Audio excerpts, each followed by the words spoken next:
ఇట్లా వెళ్ళిపోద్ది, ఇది ఇట్లా వెళ్ళిపోద్ది. దీనికి డిఫరెన్స్ అంతే. 0.3 తర్వాత చూడండి, వేరే చేసినప్పుడు కూడా స్లోగా వేరే చేస్తున్నాను.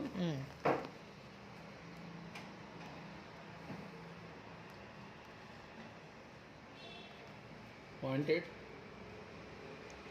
1.6, 1.6 ఉండాలి. ఇది 0.2, 0.3. 0.2 to 0.3 లోపల కండక్షన్ స్టార్ట్ అవుతుంది. ఆల్మోస్ట్ 0.2 దగ్గరికి వచ్చేసింది.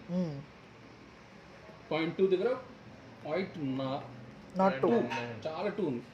2 అంటే స్టార్ట్ అయిపోయింది ఇక్కడికి. Actually there is no current almost all 0.3 దగ్గర నుంచి. ఇక్కడ నుంచి ఏమవుతుందంటే ఇప్పుడు గ్రేటర్ వస్తుంది. 0.1 వచ్చేసింది ఇక్కడ. So this is our starting point. దీని తర్వాత ఇంకా వాళ్ళు ఇక్కడ నుంచి కొంచెం కర్వ్ వచ్చిన తర్వాత ఇంకా ఇట్లా వెళ్ళిపోతుంది, బెండ్ అవుతూ ఉంటుంది. అంటే బెండ్ అవుతూ ఉంటుంది. అట్లా అవుతా అంటే ఇట్లా ఇట్లా ఇట్లా ఇట్లా ఇట్లా ఇట్లా ఇట్లా ఇట్లా ఇట్లా ఇట్లా ఇట్లా ఇట్లా ఇట్లా అవుతుంది అన్నమాట.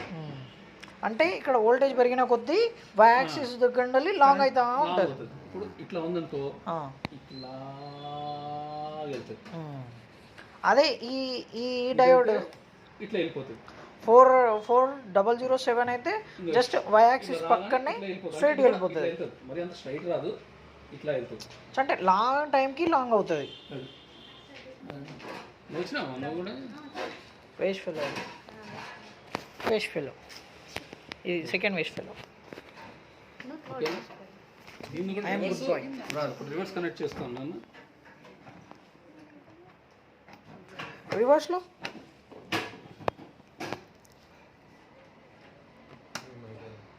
ఓకేనా? ఇది కూడా సేమ్ ప్రాసెస్. సేమ్ దీన్ని కూడా బంద్ చేయాలంటే 8000 సారీ 800. దీనికి 200 volts అట్లా రావాలి సార్. అట్లీస్ట్ 100 volts అయినా కావాలి. 100 అట్లీస్ట్ 100, 70 to 100 volts రావాలి. రివర్స్ బయాస్ 70 volts అయితే కావాలి మినిమం. ఇది నార్మల్ కదా, అంటే కొంచెం సెన్సిటివ్ డయోడ్. ఓకే, ఇది సెన్సిటివ్ డయోడ్. దీనంతా ఇది 4 and 4 ఐటమ్. అది సిలికాన్ అయినా, ఇది సిలికాన్, ఇది జర్మీనియం. ఇప్పుడు దీనికి కనెక్ట్ చేసి చూపిస్తాను.